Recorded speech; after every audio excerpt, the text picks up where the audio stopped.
some good stuff.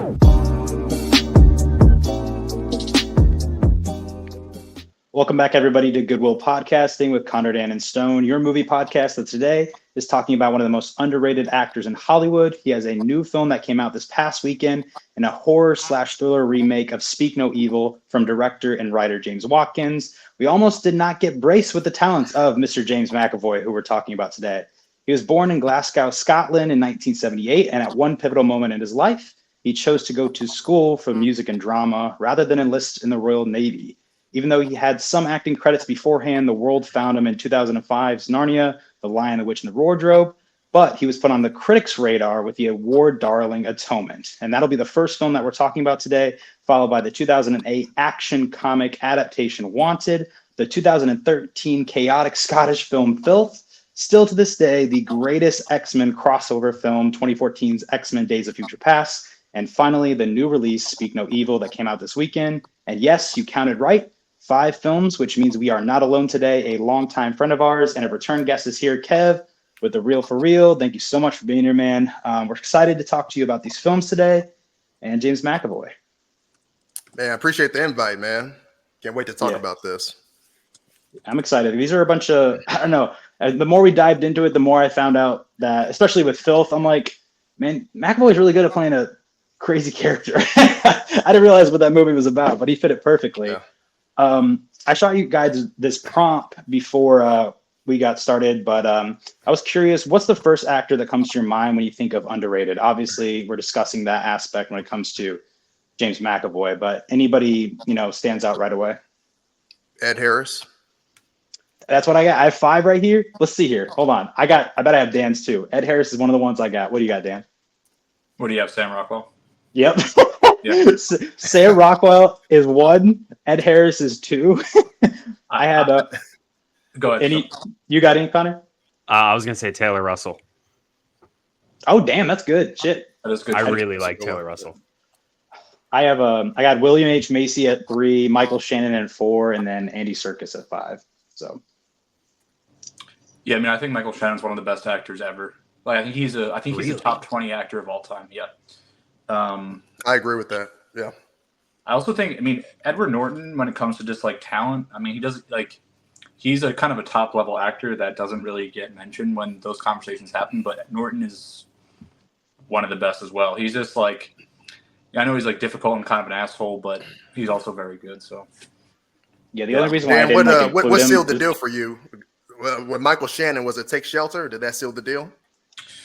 All his stuff with Nichols is really good. But Take Shelter in terms of a movie where, it's really just on him to make it work. I think that's really impressive. Jessica Chastain too, right? Is that right? Mm-hmm. She's the other actor. That's who it is in that movie. Yeah. Yeah. She's, the both of them are really good, but it's a difficult role and he nailed that. But yeah, and I love his Zod too. I know people don't like Man of Steel, but I think it's a great comic villain. So yeah, Shannon is awesome. You know what my introduction to him was? You ever seen the Christmas movie The Night Before with Joseph Gordon-Levitt, Seth Rogen, and Anthony Mackie? No, haven't seen that one. I've heard about it. I love the movie. It's a very dumb comedy, basically on all these 3 guys. Joseph Gordon-Levitt's parents died on Christmas Eve one year by drunk drivers, so they've made it a point to go out and party as hard as they can every year that night. And there's one big party they're trying to get to every year that they've just never been able to make it to. They decide this is their last year to do it because Anthony Mackie's making it big as a wide receiver in the NFL. Seth Rogen's about to be a dad, and Joseph Gordon-Levitt's just kind of a sad character who has no purpose in life. And they finally make it to that party. I think it's worth a watch once we hit December for anyone who hasn't seen it. Michael Shannon episode, maybe? Yeah, I would definitely pick this movie. And yeah, he plays a small, big part in that movie. Cool. Nice. Add it to the list. Bet. I'm glad, Dan, I saw your video about Atonement. And whenever you pop out videos like crazy, man. And usually, because, obviously we're on the pod together, usually it's about movies that we're either have discussed or we're going to discuss and I haven't watched yet. So I saw your Atonement video and I just kept swiping. I was like, man, he could hate it for all I know. I don't care. But then I circled back to it. You said, and I agree, completely with what you said. One of the best movies I've seen in a really long time. It feels like something very unique. So I have the synopsis here. This is a sweeping English drama based on a book by Ian McEwan. Follows the lives of young lovers Cecilia Tallis and Robbie Turner. The couple is then torn apart by a lie constructed by Cecilia's jealous younger sister, Bryony. All three of them must deal with the consequences. Robbie is the hardest hit since Bryony's deception results in his imprisonment, but hope for Cecilia and her beau increases when their paths cross during World War II. This is just a crazy movie. It honestly is. That shift, if you don't know, and there's a lot of these movies where I don't know anything about them. I see the poster, I'm like, okay, that looks interesting, and I just go into it. The dramatic shift from, I would say it's split in two halves. Honestly, towards the end there, it's kind of split into three halves, if you look at the character of Bryony. But the way the story goes and the nuance, that's what you preached about in your review, Dan, is like, because you look at the reviews on this on Letterboxd, I hate them. It's all, Bryony's a bitch, Bryony's evil, how did she do this? Yeah. And I made in my review, I think it's all about perspective when you look at the editing. And that's the first thing I wanted to talk about, because there's two sequences where Bryony is looking upon what Cecilia and Robbie are doing. One's by the fountain, one's in the library. And they make a very interesting decision to show you the scenes from Bryony's perspective first. And then they give you more context later. They're like, this is what actually happened. But I think the reason why they show you Bryony's perspective first is because maybe for just a small little bit, coming from me who hadn't seen the movie or even knew the story, you might be thinking the same thing as Bryony. You don't know what's happening as well. So obviously you get more context to it, and we're adults. So, there's might be more to the situation. But as a child, they add, it's something very interesting. They add this little element towards maybe 2/3 of the story in where she says, I actually loved Robbie, right? And she was trying to impress him when she jumped in that river that one time. And that, I feel like that just feeds people's hatred. Like, oh, that's why she did it. But no, she was like super concerned for her sister. And, this is a movie about life just sucking sometimes. It really does. And unfortunate things happen. And I've seen that. I looked at your comments on your video, Dan. A lot of people said it's hard for them to rewatch this, but I mean, it's beautiful. It was nominated for 9 Oscars, I believe. And the one I was like, it has to get nominated for was Best Score. And it was, with everything with a typewriter. It's incredible. But yeah, Kev, what did you think about this movie? It should have been nominated for cinematography too, because every scene looks like a painting. It's beautiful. It's been a long time since I've seen it, but when I knew it had to be one of those we were going to talk about, because it's a great movie. And I love period pieces because this is taking place during World War II, and you're looking at how it impacts the 3 main characters. Kind of gives you a glimpse of Dunkirk too, which is incredibly well shot. Damn near looks like in one take. But man, I think it's good. It's impactful. It's sad. Bryony is interesting character. You talked about perspective. Perspective is 100% everything in here. And once again, atonement. And can one get atonement for, an egregious sin that they've done? In her case, no. You know what I'm saying? But yeah, no, it's great. I think it's a great film. Yeah, and I think kind of what you're talking about, Stone, with how people might view it, like, I think I'm a little harsher on her in terms of kind of stemming from what you said. I do think she was consciously lying. I do think she had an awareness of it, but you also have to understand, as a kid, like, I think one of the things you might not have as a kid is critical thinking to the point of, if I do X, what are the results? What are the results in a year, in 5 years, in 10 years? Like, you have no concept of like chain reaction or like the domino of events, especially when you're dealing with stuff you don't really understand in terms of, love and, maybe she didn't even know what would happen to him. But I think it is a conscious choice. But I also think like there is a subconscious element of her. He kind of was her first like crush in a way, obviously. And I think jealousy definitely plays into it. But at the same time, like, she is a kid, and it's just tough. I think I don't think the movie is looking for you to. It's not looking to just tell you how to feel, which I appreciate, because especially now, most movies are just kind of handing you what happened, how to feel, why it happened on a platter. Which, can be good, but I just sometimes appreciate something different. But I do like Kev said, I do think that the movie ultimately walks away with her at the end of her life, which she hasn't made up for anything she did. And, I think she's still almost trying to, with the fictional ending she's created, she's still trying to cope with it and come to terms with it, but she obviously hasn't. So I think it makes it devastating because you get the feeling that her whole life has been dominated by guilt as well. So, she does pay a price, but it's her price. Doesn't help anyone else. Stone, when you mention perspective, it's like how one person sees something and how it can ultimately change or shape their entire reality. And that's really what this is. And then it really carries into guilt as well. The guilt that Bryony is carrying, realizing the damage that she put on Cecilia and Robbie, and her spending the rest of her life trying to atone for her mistake. And that's why I think she took on that job as a nurse, to try to find a way to help soldiers, knowing that Robbie was, won, and hoping that Robbie wasn't injured in the war. There's just so many different themes, man. Even themes of classism, like high class Cecilia, consider, Robbie being considered low class. Even though Robbie has been close with his family and grew up with them, his entire life, him and the Tallis family are really close. They view him. I mean, the dad is paying for his school, right? He views him as a good person, but he's still an outsider at the end of the day. So he knows that the approval of their relationship was not going to fly. So classism, things in the past that we can't change, the damage is already done. Robbie, the damage is done. You know what I mean? There's so many different things in here that just hit hard. Things in the past that we cannot change.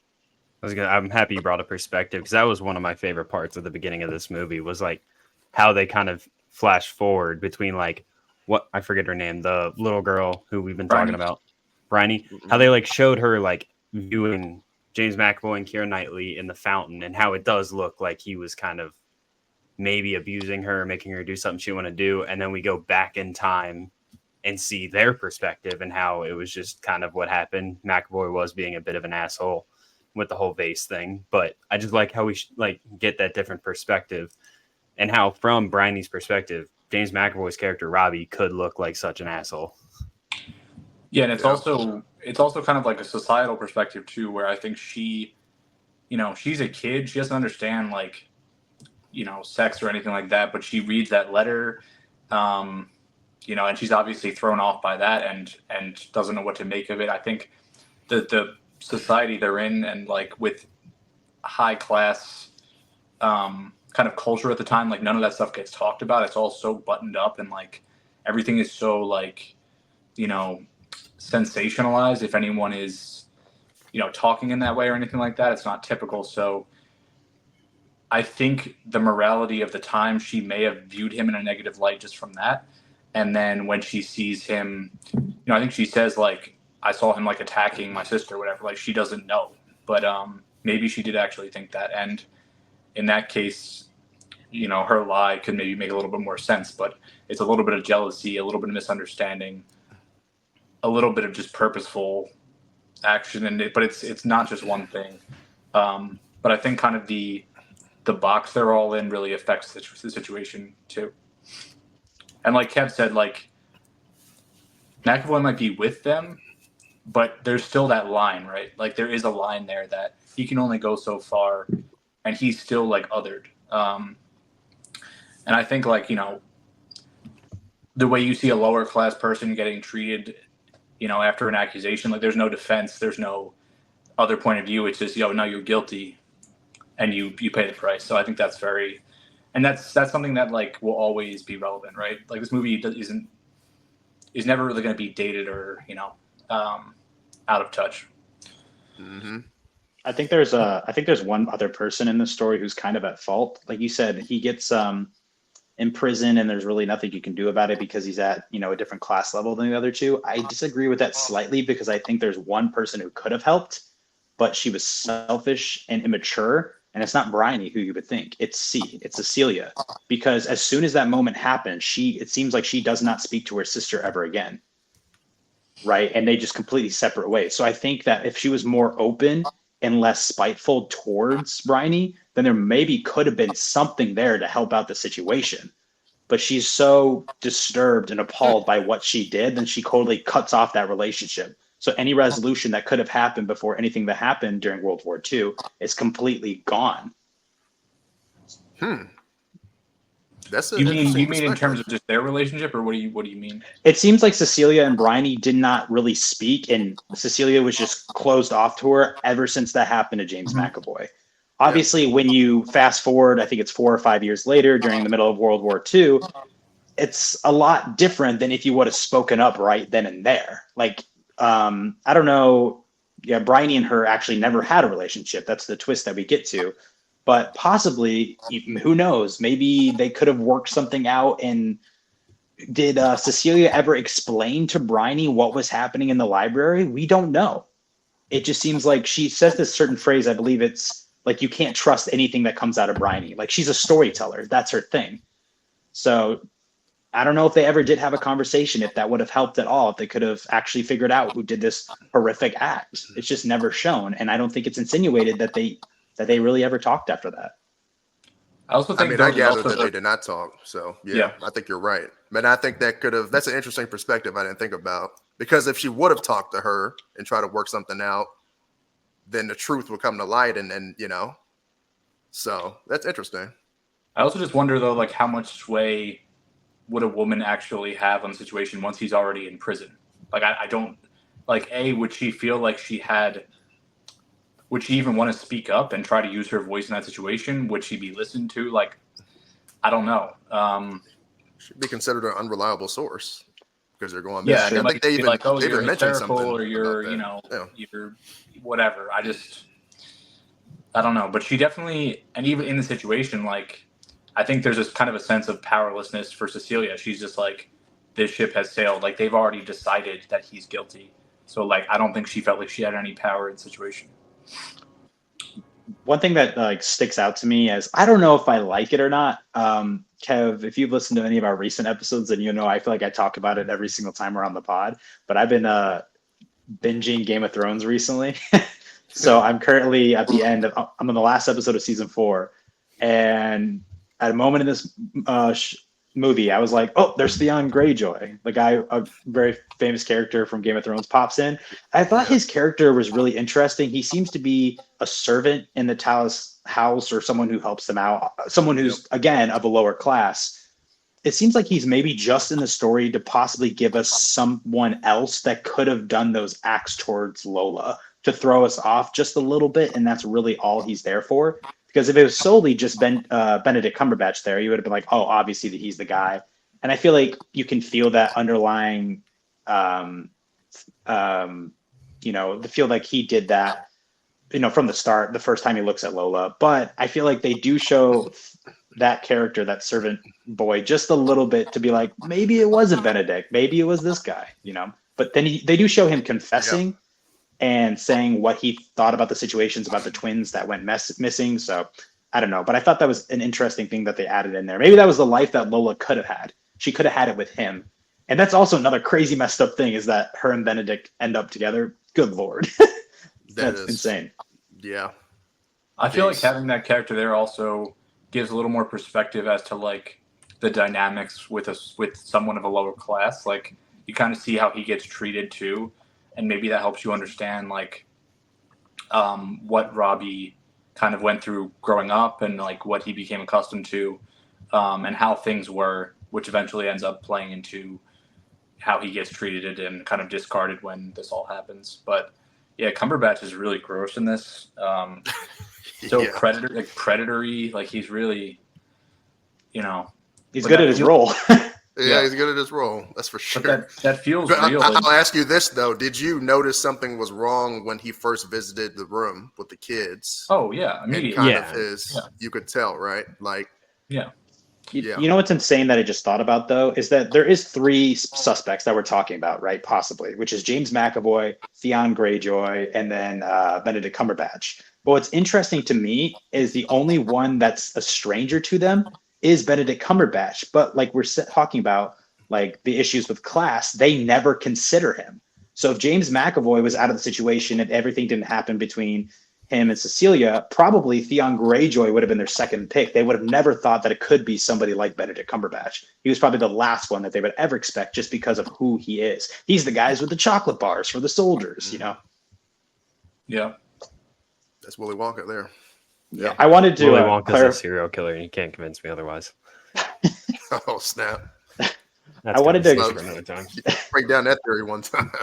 Yeah, I did want to clarify though, Kev. You said you hoped that cinematography would be nominated. It was, so it had 7 nominations. The only one that the only one it won was Best Original Score, but then it was nominated for costume design, art direction, cinematography, adapted screenplay. Saoirse Ronan, which is wild because she's not. It's totally deserved, but just how little she's in this movie and getting that nomination at her age is just incredible. But then it was also nominated for best motion picture, but.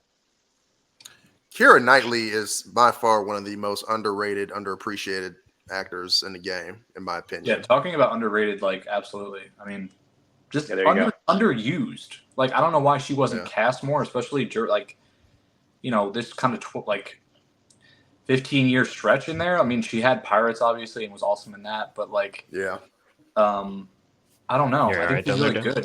I think is she typecast for period pieces like Pride and Prejudice? That's the joke. That's the joke.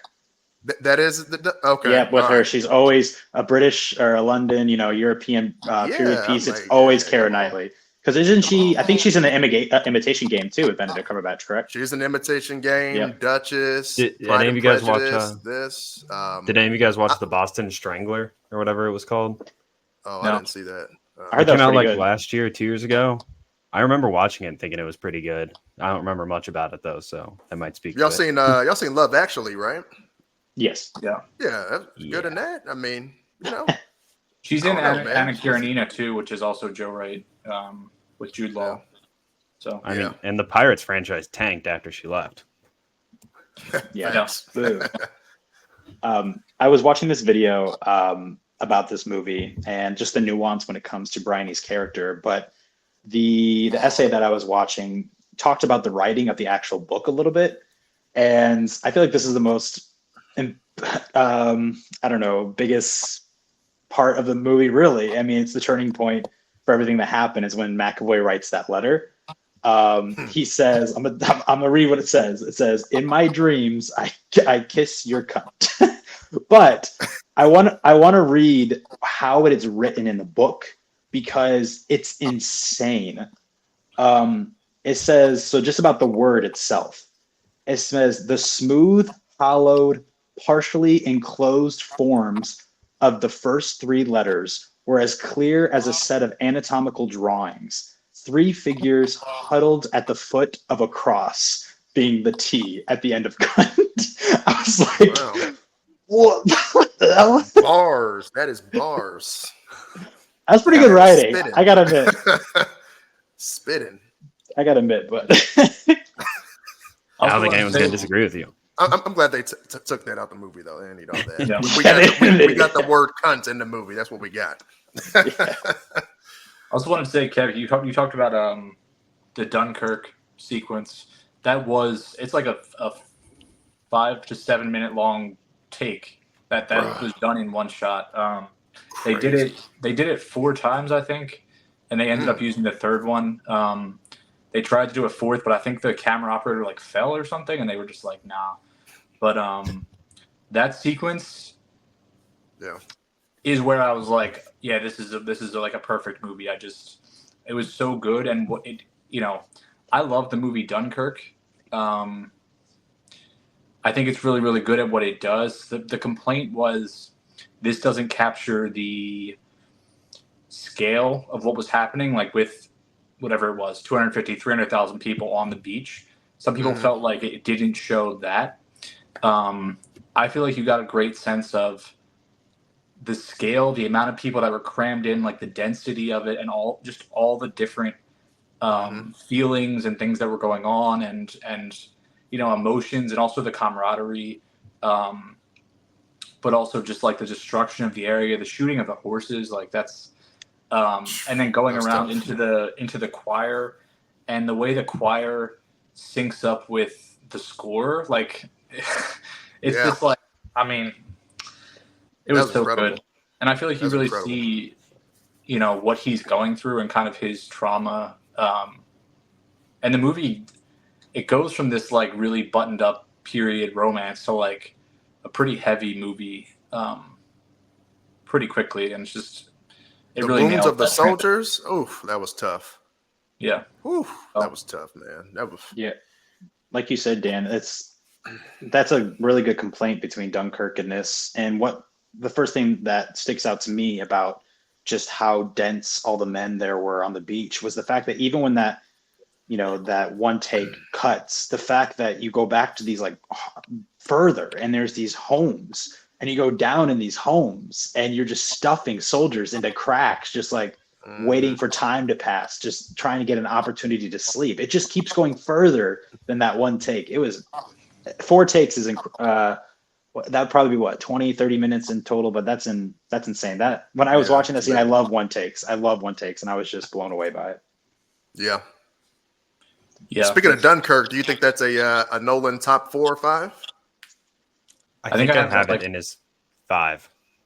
I think I have it at 5 too, and I didn't mean to say that to like disparage Dunkirk. I don't think that's what Nolan wasn't doing that with Dunkirk. That wasn't the point of the movie. The point of Dunkirk was to show individual stories. It was to point out like this was this mass of people, but not to portray them in that way. To tell an individual story and show that perspective, and tell a few different individual perspectives, and like tell the story that way. So I think people missed the mark there. And other people just wanted like Saving Private Ryan, which it never was going to be. But it's a good movie at doing what it wants to do. But a lot of people didn't take it on its own terms, I think. So. Yeah. Yeah, but what do you guys have Atonement rated? I got it as a 4.5 just for now. Honestly, I needed to say this too. Like I said, I didn't know anything going into this. That twist was really something.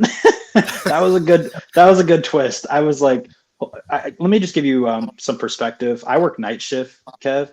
That's why I got my uniform on right now. I'm about to go to work after we get done recording this. But I watched that last night, just sitting at a desk, and I was like, holy shit. And I got home at 8 o'clock this morning, laid in bed with my wife. I was exhausted, but I summarized the entire movie to her laying in bed about to fall asleep. And I was like, all right, then she's like 80, 85.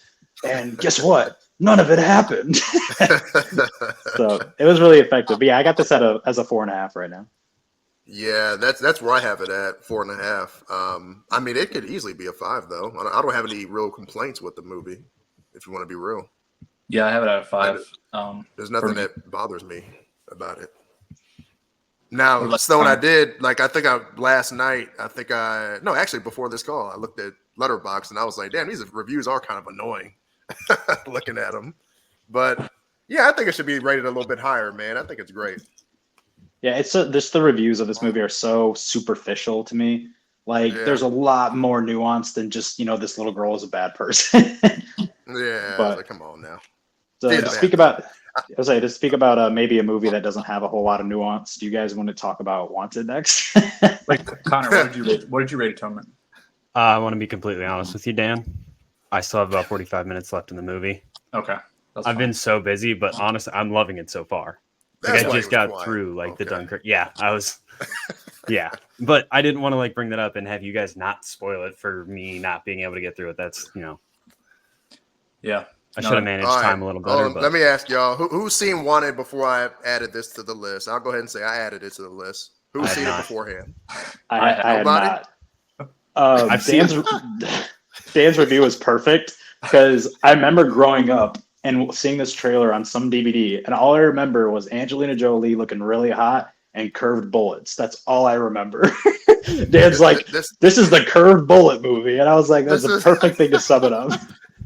Let me tell you, man, I chose this because I knew nobody else would choose this. I think that it's an underrated performance for McAvoy. I think the movie is mindless, stupid action. I think I'd put it at about 2.5 on Letterboxd if I had to be real. That's what I but got. it's That's what I got. Yeah, okay. So yeah, I think it's Same. just fun though. I think it's stupid. I think it's fun. It kind of reminds me of the movie Shoot 'Em Up, where it's just dumb and violent. I don't think it has anything to do. Well, the source material of the comics, yeah, I think the comics had a 2-year run, but this didn't really do what it was supposed to do as far as the source material, because the source material was supposed to be like the boys were the villains. It's like for the edgelords, like we're the assassins, we're badass, we're killing the superheroes. It kind of had a political thing to it. This one, no political meaning, substance, anything. So it's just fun. Whatever. I will say the biggest thing it has going for it is the filmmaking. This has kind of got a really unique look to it, a really unique style. Sure. Like the way they shoot and like the bullets hitting in midair, and then they have these sequences where they kind of rewind sequences, like what you're seeing on screen right here. It's some fun CGI that does look not the best, but it kind of fits with what they're trying to do in the moment. The car's flipping every time a car fucking flips. Bro, that train scene is wow. That is wild, bro. I died laughing. Bro, look at the CGI on that train. Oh, jeez. Wow. This was 2008. Wait. This movie is so 2000s. Like I feel like aggressively. It's one of those movies that's like so dated. Like you watch it, like the fuck man. You on the keyboard? Yeah. Yes. Yes. Did anyone else feel like Chris Pratt was just playing himself in this though? Yeah. He didn't have to do anything. He just showed up to work. But I was gonna say, so this is funny. So I watched this last year and I hadn't seen it since damn near 2008. So I bought it on 4K because I forgot I had it on Blu-ray. And like when I got home, I was like, damn it, I had this on. This is not a movie I would double dip for at all. So I was actually gonna do a giveaway for it. But yeah, man, it's interesting. It's definitely for teenage boys, have a good time. Or even if you're really into action and you just love action, schlock, this is for you. But the performances though, from our guy. Specifically, McAvoy. My problem here is I fucking hate this character so much. Like, I don't know if why you hate him? What? I hate this character. Man. This character sucks. Wait. Hold on. Before Dan says anything, so the problem with this movie, I think, with his character is this movie should have been a satire. Yeah. Because I think this movie takes itself way too serious. Yep. You're supposed to think he's the badass guy in the world. Yeah. I think I found a quote somewhere where McAvoy literally said that this movie is for 16-year-olds. I literally found that quote somewhere. It is. No, seriously, it is. Like it's really for young dudes that want to have a good time and watch something. But it just takes itself way too serious. It should have been a satire. But I really like his performance though, because the panic attacks and the way he's able to use this to ability to use adrenaline, speed, and strength, and then the story behind it with his dad getting killed and being a part of the fraternity, that was cool. But the office scene is the standout of this movie for me. When he's having a panic attack, and his eyes close, his face turns red, his veins are popping out. That's not easy to do, man. That's a top tier performance. That's a big meme now too. Like that really? That seems that seems become like a meme with his face like all red and shit. It's a good performance for sure. I think first of all I wanted to say I remember this was a big deal when it came out. I feel like everyone kind of saw this when it came out. I remember it being advertised a lot and talked about a lot. I also wanted to say Common's good. I like Common as an actor. I wish he was in more shit. Like he's always in there smaller stuff. I think he's always solid. I thought the same thing. Yeah. Yeah. Mm-hmm. Yeah.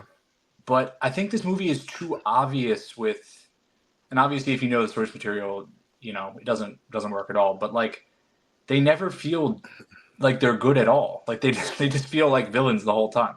So when it's that twist, I'm like, yeah, like obviously. Both the twists were obvious. That and like his dad, I'm just like, okay, yes. Yeah. Yes.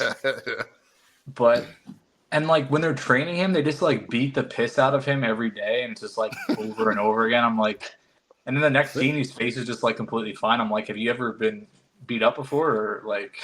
They have the magic bat. Yeah, that white stuff looks good. Okay, that sounded weird out of context. But That whole scene though, where they're That's like true. beating the shit out of him every day, it But really what kind of reminded me bath is of like that? the torture scene in Deadpool. Magic stuff. yeah, Matt, I agree, Connor. Yeah, no, I agree. Yeah. This I don't fraternity, know though, the rules. So, like, centuries and centuries ago, these guys were just looking at fabric, and they're like, "Oh shit, hold on. Why were they looking in the first place? Were they looking for codes?" But then they come across, all right, if it's over, if it's under, that's a 1, that's a 0. Also, this is from a different country, so do they do binary code over there? Is that just the monks or whoever they were? Anyways, but how does this translate? They never explain it, but how does this translate into everyone who carries this out having like superhuman abilities? Dude, Like, how do those two match so up? much. That bothered Never me so explained. much when he jumped from building to building. Like I could get down Matrix with it if influence. they're Crazy just like scene. That's a crazy scene. I could get down with it if they're just like curving bullets. It was just like Hollywood magic for a fun movie. It's like Kev said, like it takes it way too seriously. I think this movie could be far better if it had more of the emotional feel of like Knight's Tale, Like how which is so? like No, yeah. like that's one of my favorite comedies of all time because it does not take itself seriously almost at all throughout that entire film. I think if they took that tone and wanted, I could go back and rewatch it again and again and have a good time. Maybe it needs a remake. Honestly, I'm like down. I think there's interesting stuff to do there. I think that could be great. I think if his character was a little more likable, I would like the movie more. But I wish that Angelina Jolie got a little more to do. It's a lot of her just like staring and just like walking around like being attractive, and like that's cool, but she's a good actor too. Like, and she just kind of Teenage boys, Dan. Teenage boys. Hot know, but Angelina, blood. That's what we. She That's can the still like, audience, have baby. lines. Like I don't know, but yeah, it's I do like some of the like stylish stuff. I like the scene when they work together and he flips the car over the other car and shoots the guy through the sun. That's awesome. Like that's like cool. funny and not taking itself seriously. Deadpool stole that. Yeah. Yeah, That's I feel like Deadpool stole a lot. Yes.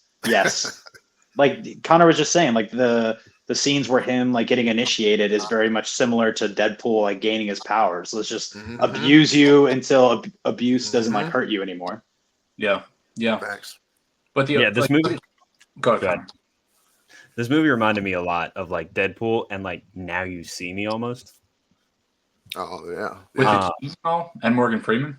Yeah, but Morgan Freeman in both. Except I really like Now You See Me. Yeah. No, I like that too. Yeah. I was also just gonna say from the opening with like the narration, I was like, this feels so much like Fight Club, and then it's just I like thought that too. absolutely like weenie who like everyone just abuses, and his girlfriend doesn't take him seriously, and his boss is this mean woman, and then it's like, nah, actually you're this like incredibly capable, super violent man who just like you're the shit now because you like it's just Dang. like, Fight Club. It's Ooh. also searching for who you are. Like, Oh. yeah. I With a little bit thought of, like, Fight Club too. With a little bit of like the Matrix too, like Angelina Jolie appears and she's like, "You're special, like Wow. come lead us," and you know, it's just That's a good catch, man. And that's why Fight Club works, because it's a satire. because it's making fun of him and it's making like Yeah. Dang. All Um, right, yeah, it's a good catch, man. Okay. yeah, but it's a goofy, it's fun. I mean, I think with like a better script and like just a little more thought, it could have been really cool. Yeah, it's just there's nothing new here. There really isn't. It's like an entertaining one-time watch. Like the story itself, oh, you're actually an assassin. You can kill people. The only thing new that it offers is curved bullets. What's like one thing that we can do to stand out? What if like they can kill people, but not like straight on, you know? That's all they got. I'm sure did that's you guys did you feel the emotional weight at the end with the curved bullet taking out everybody? Did you No, feel that like No, you're supposed it to? annoyed me because I don't know how much you guys know about guns, but a bullet's not going to go through that many people. And still Okay, keep the also, velocity to keep Connor, going. a bullet's not going to Suspend curve in reality. a circle. Suspend reality. Suspend reality, please. That magic We're bullet. past that. Connor. We are Connor's way like, past that. a bullet's not going to go through that many people. It's also not going to go in a circle. That's I already covered that part still. I said I could get over the curved bullet part if the rest of Sorry. it wasn't certain. So none of it was going to work for Connor at the end of the day. No, there's no emotion from me because Angelina Jolie's kind of like grinning. She's like, oh, I'm about to die. Here we go. Just like knocks herself out and kills I herself. was And like, dang, she a G for that. She's just, I'm accepting my fate. I'm like, dang, that's crazy. Couldn't she have got I out was of the way? Like, No, she wanted to kill herself because she was part of the list. Yeah. She wanted to follow the rules. Yeah. I was really hoping it'd That be was like stupid, James but- McAvoy, Common, and Angelina Jolie all just teaming up and taking out everyone else in the room. Yeah, that's kind of too easy. I hate the rat plot too. The stupid exploding peanut butter rats, the dumbest shit ever, but whatever. The biggest positive is Morgan Freeman. Yeah, he's badass. Yeah. Yeah. He says motherfucker in this, and that was really funny to hear him say that. I feel like that's not usually, his verbiage. But Dan, I think you're right though. I think if this was remade today, like you said, you thought this movie was pretty big. I looked it up, 350 mil worldwide. That's pretty big, I feel like, for this type of movie. It's crazy to me that it had a This was budget big of deal. 75. This was definitely a big deal when it came out. Yeah. People saw it.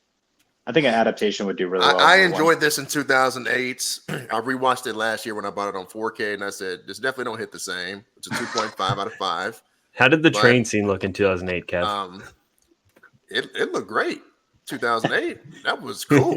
But when I rewatched it in 4K and saw all that, I was like, "Ooh, wait, this is rough. This movie has not aged well." Let me confirm which train scene are we talking about? We're talking about the one where it like falls down the tracks, right? Or like it's falling like down the tracks. because you also had that one with him and Jolie just like chilling, like running, and he like jumps over the bridge or whatever. that don't look good either. Jumps through the metal gate. Also, him surviving that train crash is insane. Like, he's so dead. Like, he's just dead instantly. But No, they've trained him for this, my guy. They beat the shit out of him. They'll put him in a right. little. They'll put him in a little white bath. He'll be good to go. It literally looks like a wax melter. That's what It looks. man. It looks nice. It looks nice. It really does. Do you want to not go gonna get in one? I gotta work, but It's not a boring movie though. It's no, not boring. No. The pacing is tight. I Which think I- you got it. Yeah, I did consider putting it at a 3 there for a little bit, just because I did have fun in a lot of moments, but I couldn't justify doing a 3. 2.5 felt more right. But Yeah, this so is me- my thing though. Like if I'm rated like a 2.5, I can still have fun and watch it though. Yeah. You know what I mean? Like it's not like one time. yeah. there are some movies that have a 2.5 that I like. But I feel like once it drops to a 2, I'm like, I don't like this movie. So I have Mega Shark versus Giant Octopus at a 1.5, which I still have fun with that movie. gotta bump it up then. So I know that Kev, Connor, and me both have this at a 2.5. Dan, I know you hate it a little bit more because it's basically just a worse Fight Club 2. Oh, that means Dan's never revisiting it ever again. Yeah, he's done with it. I mean, I don't hate that rank though. It was fun to go back and watch though, because like I said, I remember this vividly. So it was cool to go back to. Now I need to know where you have Fight Club ranked. Did we talk about that in our Fincher? Huh? I mean, I like Fight Club enough. I have it like a 3.5, I think. Yeah, I'm definitely a 16-year-old boy when it comes to that. Like, I went into that movie first time watching it. And I'm like, I'm not going to be one of these dweebs, you know. I'm going to really analyze this critically. And then afterwards, I'm like, I get the satire, making fun of Edward Norton and all that shit. But I was like, it's a pretty fucking cool movie. That was another episode where Dan and I just teamed up on you because we also disagreed on the Social Network. Oh, Social Network's so damn good. Because I'm with What's your Dan favorite? on Fight Club. What's your favorite Fincher, Kev? Ooh. I think Zodiac. Really? Yeah. I think that's number one. Yeah. I'll say So Social all 4 of Network's us your had a number different 2. answer. I mean, yeah, He's good Social at- Network is great though, you know. A couple episodes ago, Dan called the fact that he was going to do a Western. Got that right. Yeah, Fincher's doing a Western, yeah. Damn. I'm excited about That's it. crazy. I was surprised. Well, I'm not surprised, Dan. He really liked The Killer. The Killer was okay to me. I didn't go crazy over that. It's I- okay. It's in the Killer's- back half of his filmography for sure. I just thought it was funny. Like I thought it was a funny movie. The Killer's first 20 minutes is like such an elite movie. Yeah. Well, I need to rewatch it honestly because there's so much stuff that I missed. Like I remember the story coming out about that was there was so much product placement in it. And I'm such a stupid little child. And I was like, just looking at that the entire time, not thinking about the fact that it's kind of probably the fucking point is that there is so much in it. That was my And issue with then- Challengers. Yeah. Yeah. Well, okay, but that's a sport. It's different. Challengers is good. Product placement doesn't bother me that much in movies, except when it's like a car Transformers. that does like the 4 shots of like the fucking car. It's just like I'm watching a commercial. Like, please stop. But outside You know, it's of that, interesting for Fincher. I think I have Zodiac 1, and I think 7 is probably my second favorite, man. Seven's my third. insane. What's up, Stone? What's wrong with 7? No, I just want to hear The Social Network. That's all I want to hear. I love that movie. That is my favorite movie of all time. It really is. Oh, okay. I love got that you. fucking movie. I didn't know that. No, it's great. It's I like- think it's one of the best real stories. Yeah. It's like that and Everything Everywhere all at once. Like those are I like really fuck with those movies. I was gonna say my top 3 Fincher is probably Gone Girl, Girl with the Dragon Tattoo, and 7. Yeah, Dragon Tattoo is my number 1, but then Zodiac. Say going from How are our you feeling? favorite How are you feeling films- about 7 these days, though? How do you feel about 7? I think 7 is like one of the best third acts of all time, with like the shit before it people just forget about, and a lot of it's really forgettable. Yeah, that's understandable. Yeah. But I think second act's not the best for me. But I think it's upper half. It's around like 5 or 6 maybe for me. Yeah. But yeah.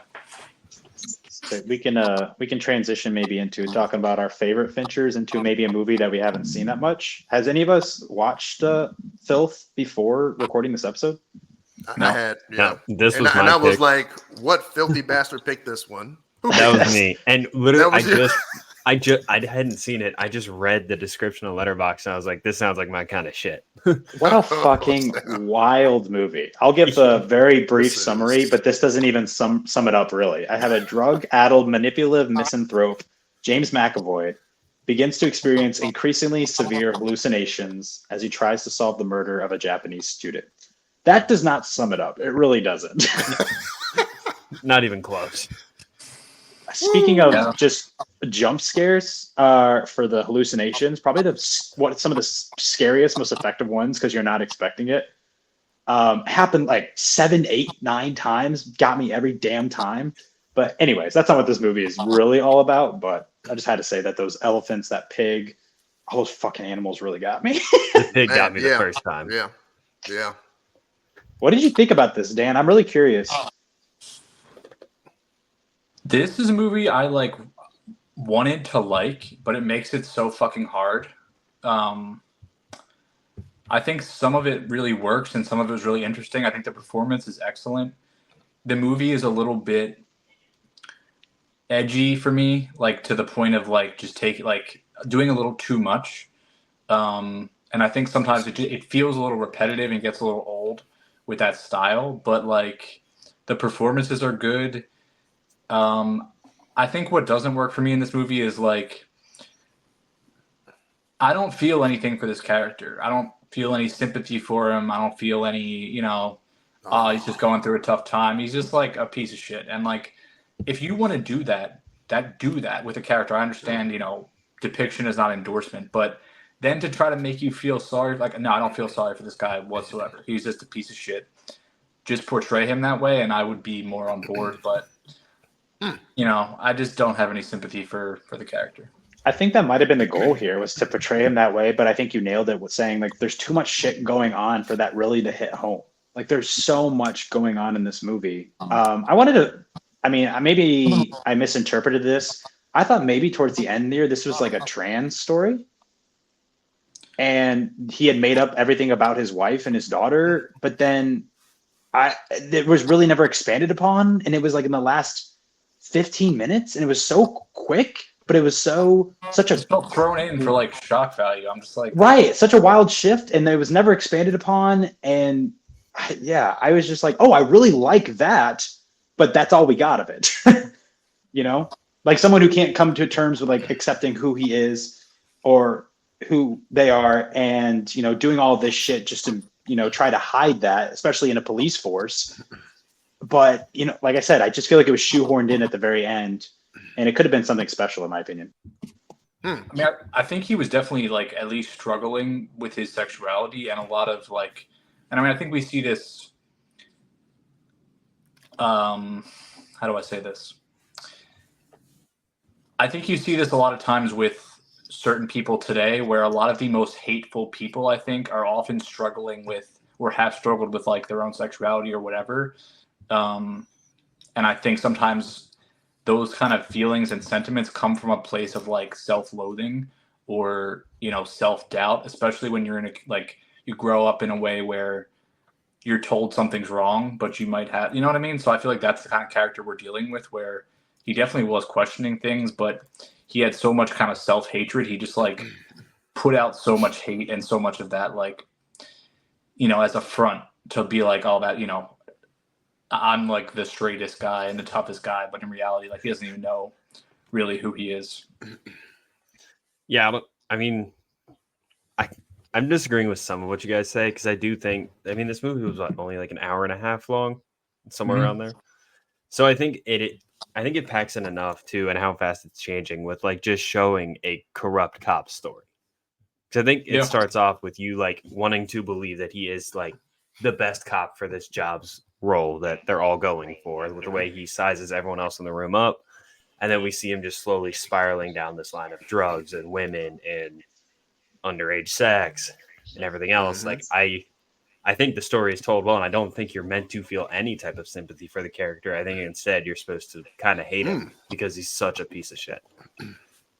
That's interesting that y'all don't have any empathy for the character. So The way the have movie any is redeemable qualities. No, that's bad. I mean, so the movie's edited and moves so fast. Kind of reminds me of Snatch, the way they do that stuff. Just boom, boom, boom, boom, boom. But anyways, he's terrible. It's ridiculous. So, but it's a character with a lot of pain. He's ashamed. He's living with the guilt of his brother dying, and he feels responsible. Mental illness, him being bipolar. To me, this is a mental illness film. It's just like Fight Club. That's a mental illness film. This guy is my problem with this is I don't know which personalities are which, but I feel like he's a different person throughout different sections in this movie. So by the time you get to, because you're trying to figure out what's the deal with his wife, right? The very beginning of the movie, his wife is opening it up, and we keep getting glimpses of her, but we're like, what is this? Like, did he have a wife? Whatever, what happened? So I don't even know if it's necessarily a commentary on trans or anything. I just think it's bipolar and all the guilt and pain that he's lived with, and pretty much that's that. And he's also an addict, right? Like addiction as well. Yeah, so yeah, bipolar plus that is a lot. It's a jacked up movie, dude. The movie is taking huge risk. I mean, yeah, it's a British film, bro. It's going there.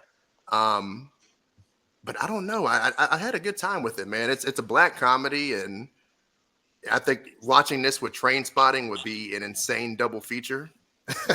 Because if you can, a lot of people don't find the comedy in Train Spotting, and you know it's hit or miss, but it works with something like this. But my issue with this is it goes a little bit further than I would like in certain sections, especially with like the 16-year-old and stuff like. You're like, dang, like come on now. Like, yeah, it's like right at the beginning too. Yeah, it's like, oh dang, so this is what we're in for. But I feel like by the time we get to the end where we start wrapping things up, the non-redeemable qualities that y'all are talking about, I'm like, well, dang, he's been struggling this entire time as far as his mental issues. So it's interesting. I kind of felt a little empathy, a little bit. He became a villain to me like 20 minutes in, maybe, whenever he had that minor give him a blowjob. Oh, yeah. No, facts. Yeah. That's and then after that, I was like, yeah. He's a piece of shit. No, There's I feel nothing like he can do to redeem So this himself. is based on a book. The book I feel like is probably 10 times better because it's probably more explained and going, and you know what's going on. But what's interesting in this movie, so the blonde who he's like trying to get information out of that was in that group that attacked the guy, you know that's McAvoy's sister in real life? Did not know that. Did not.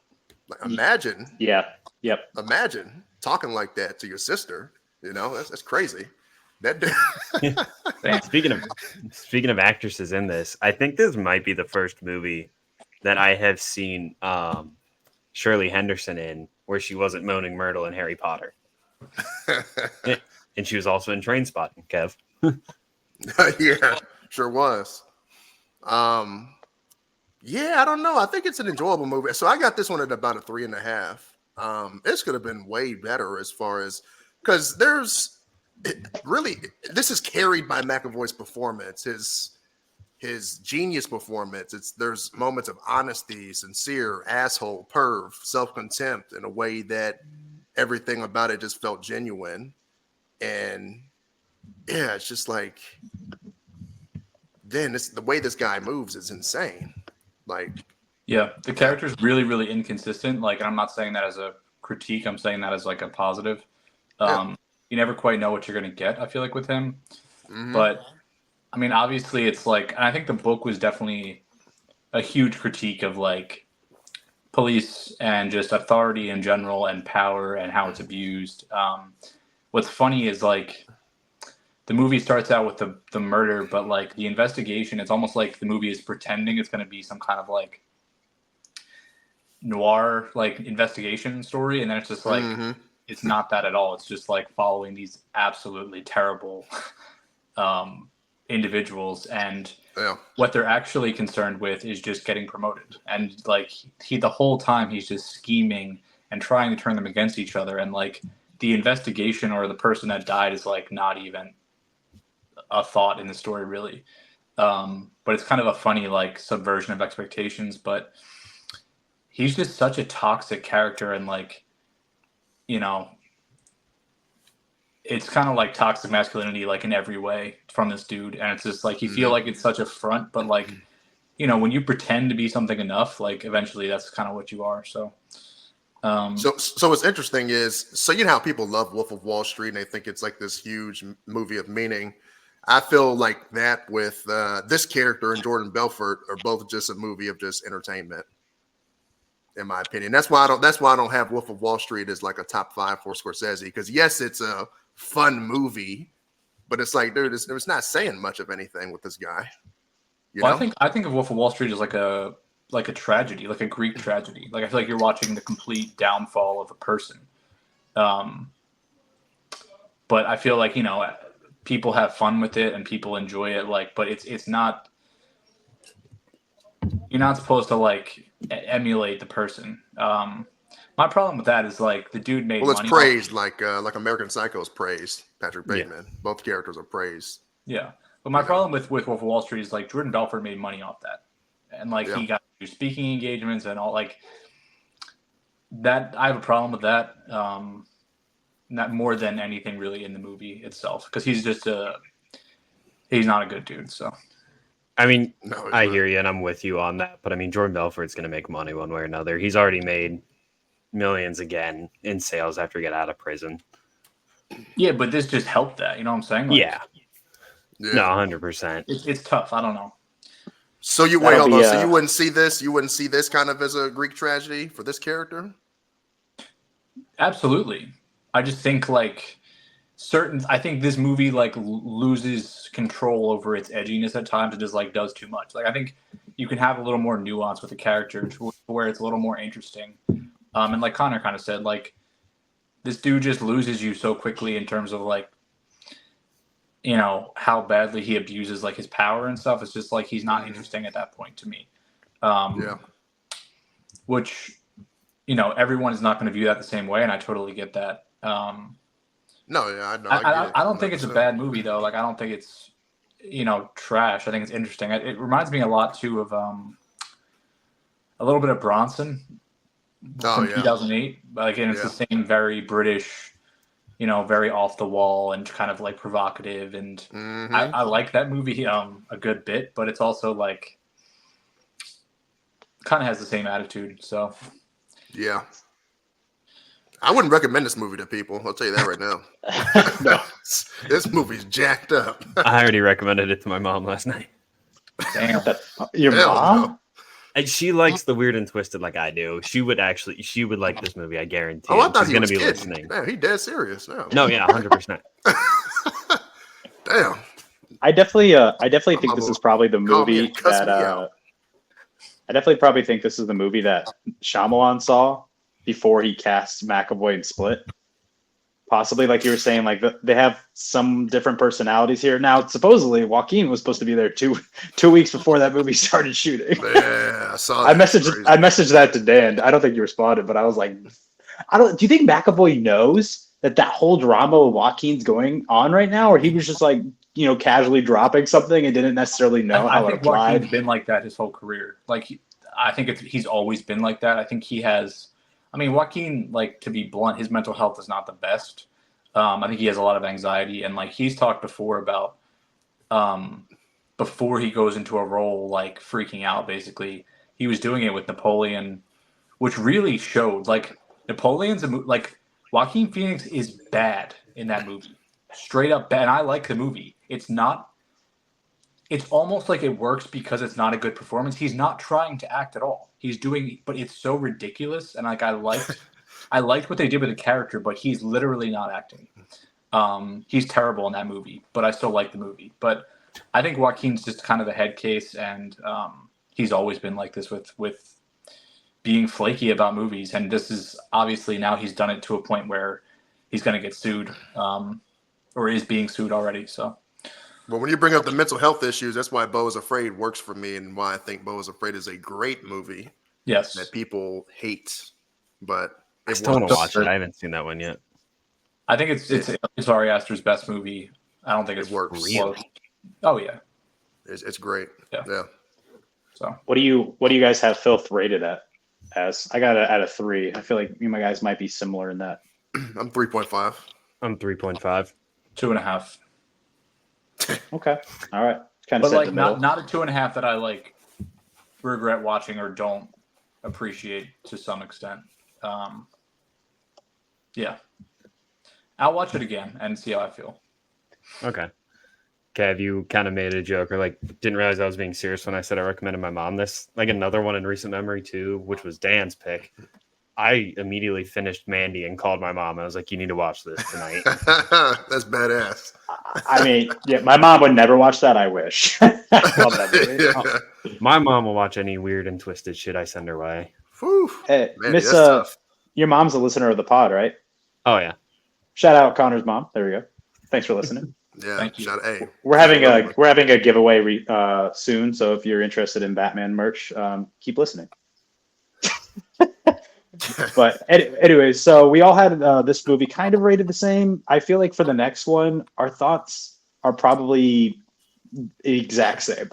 Honestly, for Days of Future Past, X-Men, I feel like this was a lot better than maybe a lot of people thought it was going to be. It seems like kind of like Filth, like a lot of shit is going on, but somehow it all blends together really well. This was X-Men's Infinity War Endgame, where they had the older movies that came out in the early 2000s, and they combined those with the prequels that they began to create back in 2011. Well, there's only one prequel in 2011 with X-Men First Class. And then you have the Wolverine right before this that set up the fact that somehow Charles Xavier is still alive. And then we got this. And that's pretty good, guys. I remember watching this, and it just feels different. I mean, I feel like that's the complaint a lot of times with, especially with Marvel, and now that Marvel's taken over X-Men and they're eventually going to come out with the movie. But this just seems to have a lot of stakes to it, a lot of unique edge that's very specific to this universe and these characters. I feel like they blend the older, I guess we have more of the newer cast, right, from First Class in this than we do like the older cast, Ian McKellen, Patrick Stewart. But you have Hugh Jackman that is the anchor between the worlds. And I believe in the comics, it was supposed to be Rogue, I believe, but they changed it to Hugh Jackman, which I think was the correct decision. Peter Dinklage as the villain, I talked about it. I am watching Game of Thrones right now. Love seeing him. He's always a fantastic actor, really commanding villain. Him with the Sentinels in this. And obviously, as every single movie, you have Michael Fassbender, Magneto, twisting, I'm actually the villain now, but it makes sense why he, that's a good thing about a good villain. All of his motives make sense. And I feel like Magneto is really consistent when it comes to that. But yeah, what do you guys think of X-Men First Class, and how high do you have it ranked in your X-Men rankings? Because I know probably, at least with Dan, you probably have Logan higher, but I know this is just so different than Logan, but it works, what it's on what it's trying to do. Real quick, I want to chime in. We got some breaking news. Trump was just shot at again. Yeah, Trump was just shot at again on his golf course. So we got some breaking news for this episode. Needed Wasn't Magneto. hit, but Whoa. Damn. All right. Well, yep. kind of a So fitting the- move to bring that up. But Like, I wasn't even planning this. My wife just texted me, which she doesn't do when I'm usually recording, and she was Bro, like, that's "No, crazy. look it up." So they caught the guy too. So Well, that was quick. all right. So yeah, Peter Dinklage. days of future past. Yeah, Mystique. I know. I mean, she's like the crutch of this movie. Sorry, I feel like that's so unique. Like you think it's Hugh Jackman, but it's really Mystique. This movie's all about her, yeah. which I think is so unique to any I of mean, these yeah, X-Men the final movies. plot line is like kind of based on her. Yeah. I know this isn't really a hot take anymore. I just want to know where you three fall in this. I personally like McAvoy and Fassbender better than Stewart and McKellen in these roles. Oh, that is tough. That's really hard. I don't know.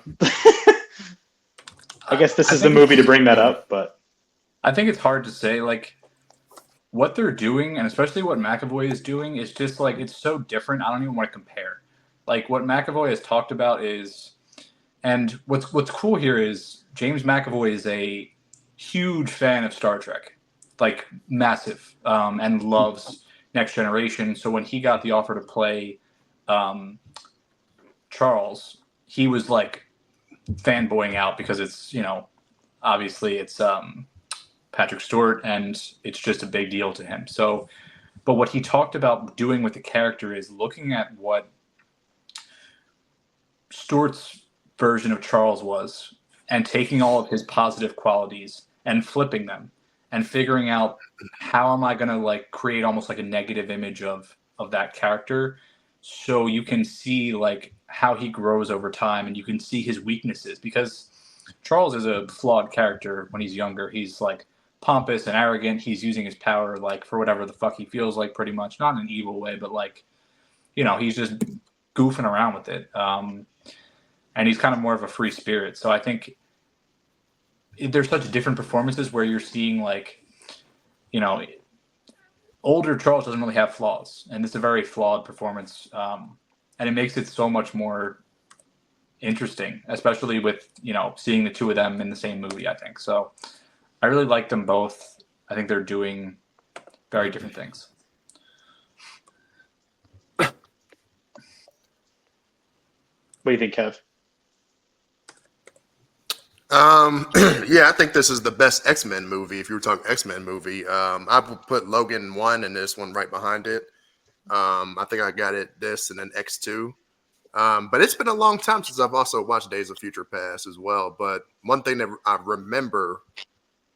vividly remember is when Professor X says, Eric was right, humanity does this to us. I'm like, ooh, that's something you don't want to hear. But of course, like when it comes to McAvoy, man, the scene where it's the older version of himself talking to the younger version of himself, like that's one scene that is just unforgettable, because it's kind of it's a unique scene because it's not often in time travel movies that you get the younger version talking to the older version. And in that scene, the young Charles' vision of older Charles is actually blurry, but the older version of the younger Charles is like crystal clear. And so it just shows you the difference in kind of their abilities. And then when he says something, what does he say? He says, we all need a little help. And then the vision of Charles gets clear. I'm sure y'all picked that up, bro. Yeah.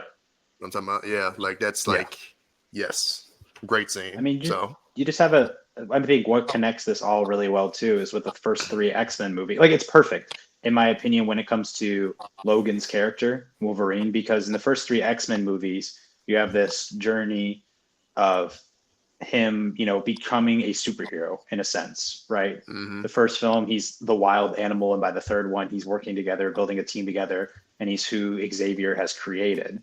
And then you kind of have the breakdown of Xavier when it comes to what happens in First Class in this movie. And the fact that you send Logan back as the teacher now to help out the younger teacher is just such a beautiful setup that's really, really effective. Mm-hmm. Yeah.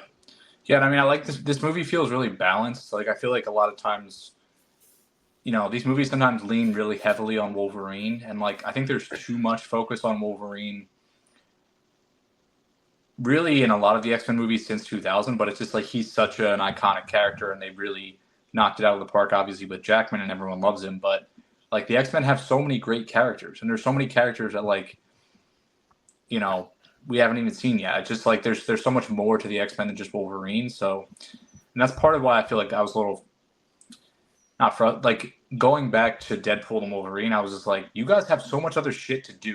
Like, obviously now you're bringing Jackman back. He's gonna be in more movies. Like, come on, like let it go. Like, just keep moving. Tell new stories. Like, That's I understand it's scary, but like, man, there's just so much other shit to do with the Thank you, X-Men 97. Thank you. Yeah. But, not to go off on a tangent. So, but I do like Logan in this. And, we still kind of get to see him being himself. I like the scene when he first goes back and he has the bone claws and he just, like, fucks up those guys. Like, you do get those moments for him. But he also, like you were saying, Stone, has, like, more serious stuff to do. And him getting to be a mentor to the person that saved his life, really, is pretty cool. So I love this movie. I think it's almost perfect. So, and I really like the friendship that kind of forms between Charles and Hank as well. How they're kind of both in the same boat, taking that medication that helps Hank to suppress his mutant gene, and then also just helps Charles to walk. And I've always found, especially with First Class and Days of Future Past, the dynamic between Hank and Raven really interesting. The fact that they're kind of the same, trying to hide, who they're meant to be or who they're born to be. And you have Hank who's hiding it, but then it makes complete sense why Raven and Magneto are just two peas in a pod, for less of a better term. But the fact that, we're mutants and we should be open about that, we shouldn't be ashamed. And there's just so many interesting relationships from all these characters, I believe, are just beautifully woven together. All of them have just the right amount of time. Not too little, not too much, and you really believe their motivations and why they're doing what they're doing. It's just really good. It's really solid. And I think what you see with Hank and Raven is kind of a miniature version of like a lot of the dialogue between Professor X and Magneto. Always, like, it's the same kind of conversation. It's just, it's a great lesson for life. It's just seeing frustration turn into just anger and hatred and like taking you down a negative path rather than dealing with challenges and turning it into like positivity and trying to figure out what the best way forward is. Like, I just saw Transformers 1, it's a quick tangent, and like it's the same kind of thing with Megatron and Optimus. It's like they both become into power, they both have a reason to be upset, but they take it in such different ways, and it's just like, I think that's good stuff for kids to see too, lesson wise. It's just kind of important. But yeah, the Raven, and she's really a focal point of the story. Like, it all comes down to her decision. So I like that scene at the end as well. The beginning of this episode. You good? Okay. At the beginning of this episode, Stone asked for an underrated actor, and I almost said Nicholas Hoult. And the only reason I didn't is because I don't like him as Beast. Oh, okay. I thought you were going to say, I just don't like him. I was like, okay, well, kind of goes against. I'm excited, I just though. don't like him as Beast. Yeah, with Nosferatu, though, coming out, I'm really excited for him and everyone like involved with that movie. Damn, I just want that to premiere at a festival. It hasn't. I just wanted to premiere at one so people could just say like, yeah, it's fucking great, But they're just keeping it with that Christmas release. They're keeping it from us, which I'm a little bit frustrated about. Not like I was going to go to the festivals anyways, but. Well, Connor, let me ask you, if you're a fan of Nicholas Hoult, how'd you feel about Renfield? Because everybody shitted on that one. Haven't seen it. So, Mainly because I think it was Dan that told me to avoid that like the plague. I think you'd have fun with it. I think it's fun. It's not really good, but it's not really good though. But they wasted Nick Cage, man. I mean, if you want a movie where that didn't get the best reviews that I liked him in, I liked him in The Menu. Oh, it's great. The Menu's good. The Menu's good. But a lot of people shit on Nick Holt's character in that. Well, he's Oh, purposely okay. unlikable. Yeah, That's right. the Yeah, point. yeah. That's what I kept saying, and everyone was like, "No, he's just It's not his good." character. It doesn't have anything to do with his performance. Oh, see, I Yeah. said something about Renfield. Now Dan gonna log off now. Yeah, see, I mean, yeah, it's a fun movie, but it's not good. I mean, it's not. But once again, that's not necessarily lore that I take too serious to begin with. So if you I mean, do, then you're really gonna probably hate it. So Kev, I've watched movies like The Velocipastor, so there's not really a bad movie out there that's going to turn me away. yeah, you have a wild like how you choose to watch your movies. Because I mean, with me, I feel like it's not that interesting. Like when it comes to your letterbox curve, like oh, you watch more good movies than you do bad, or what you think is better. Like that's not fun. But it's also like I'm not gonna go out and watch shitty movies. Yeah. Like if I'm gonna knock stuff off that I think is good. Like I'm gonna watch Atonement. No offense to Connor, I'm not gonna watch Velocipaster. Yeah. yeah, go ahead and finish Atonement though. Finish that one. I'm going to when we log off tonight, or at least after the Bengals game, if that's still on when we hop off. Especially after how the Niners performed today, but that's a separate issue. No, my mom and I would watch just the shittiest movies when I was growing up sometimes, but then we would also watch really good movies that maybe I shouldn't have been watching at that age, but she wanted to introduce me. Yeah. So I mean, Did she that's put kind you of on why Pulp Fiction? She put you on Pulp Fiction? No, actually, I watched Pulp Fiction by myself. What was it's her Tarantino? I think is her favorite director too. Like I got 2 years ago for Christmas, I got her a Kill Bill katana. Shout out to mom. Shout out to mom. She grew one. Damn, your mom's a big movie fan. Shout out to mom again. Two shout outs. Yeah, Yeah, that's what's up. huge Tarantino. fan. Hey. So Tarantino. Really, goated. really quick because I can't stop thinking about it because I mentioned festivals. Did you guys see who won the Toronto International Film Festival People's Choice Award today? Like the top award. No. It was Mike Flanagan's Life of Chuck, which is insane. I think that they said 11 years now in a row a movie that has won that top award has been nominated for Best Picture. So it's insane to me that movie still does not have a distributor. You would think it would go to Netflix, but because their relationship with Mike is kind of weird, like he left them and now he's with Amazon Prime and he's going to adapt Dark Tower, I believe, for them. But there's no distributor and it won the top award. It'll get one soon, but I'm really curious if, a lot of people really love him if you love his style. I'm curious if he'll get nominated for Best Picture. That'll be pretty interesting. Anora finished in second for it. Okay. Dan, you might be able to, getting back to Days of Future Past, you might be able to answer this. I don't know how big of a baseball fan Kev is. Do you know, is that actually the National Stadium that Magneto grabs at the end of this movie? I don't know. Okay. I'm not sure. I know. Do you? I did know. Damn it. It's the Robert F. Kennedy, right? The Robert F. Kennedy. He said, I know. I did know. Wait, I did know. Wait, you asked what stadium are they at? It's what baseball stadium does he rip out of the ground when that's the fly Robert F. over? Kennedy one? Yeah. Okay. Yeah. Am I wrong or what? What's that? No, you're right. No, you're good. You did know. You're right. Okay. You still know. You still know. So, what do you guys have this rated? 4.5. 4.5, easy. Yeah. I think I also have it at a 4.5. Damn. See, look at that. I said, when we get into this, we're all going to have the same rating, and look at that. Dan's like, man, I fucking hate Days of Future Past. Nicholas Hoult sucks. I was expecting that maybe. I don't know. I mean, we talked about it a little bit. We talked about it. Yeah. Well, I don't know. Yeah, I've seen him talk about X-Men enough. I know that. I think Logan he says is a perfect film for him, and this one is right behind it. So for X-Men. Yeah. Out of every X-Men First movie, Class. X2 I think has the best opening though. Oh, for sure. X2 is awesome. I don't think that's a debate, really. Yeah. Yeah. So are we talking about Speak No Evil today? Are we talking about that movie? I was just about to say we can get into an interesting debate whether that should have been adapted. Kev, I saw that you posted a video telling people check out Speak No Evil on, I think it was on Prime. That's the big controversy though, is that this was I believe a Danish film. Yep. That was released in 2022. And the thing that's crazy about it, okay, we get the whole, it's not in the English language, let's adapt it. But that's the thing, is because these two couples are from different countries. The majority of this original film from 2022 is in English. And but for some reason, I saw what the director was trying to do. I enjoyed this movie a little bit more than the original. And for a while there, halfway through it, you're like, what the hell is the point of this? Because it is a shot for shot remake. But then, you get into, there's an interesting dynamic that happens in this that doesn't happen in the original, which is the exploration of what is happening to the young boy and his relationship with the girl.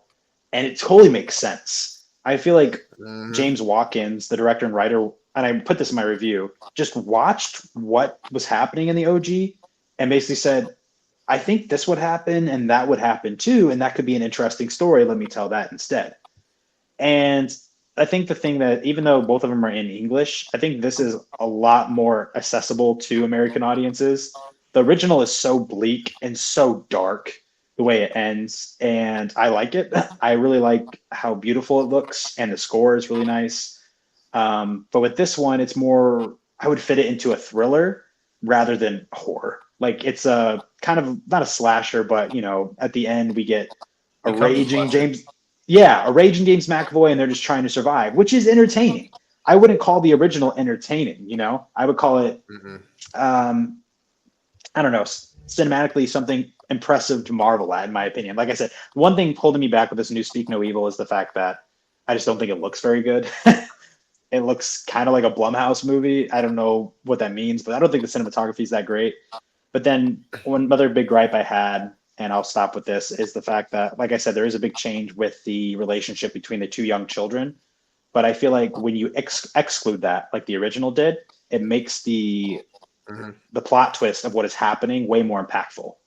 You're like, holy shit, what's going on? But because, you see this, slow relationship building throughout the film, and he's acting weird and he's trying to convince her, I feel like you know where it's going. If I hadn't watched the original, I watched the original like 2 days before this new one came out. If I hadn't watched the original, I would have been like, okay, I kind of get what's going on here, Yeah, but even the original, I don't think you're watching the original like thinking it's going to be fine, right? Like, it's going to be you have a sense of what's going to happen or something's going to be wrong. Like, you know what I mean? Like, it's way more abrupt though. Like, you just walk in and the kid's just like in the pool, like just dead, and you're like, holy shit. Yeah, I still feel like their behavior was so erratic and like, I don't know. But I also just think the first movie, there's so much stupidity, and that all that stupidity makes it almost impossible for me to take it seriously. It's just, there's a lot of ridiculousness that just, when a movie is going to take itself that serious, you better not have a bunch of dumb shit in there, because it's going to pull me out.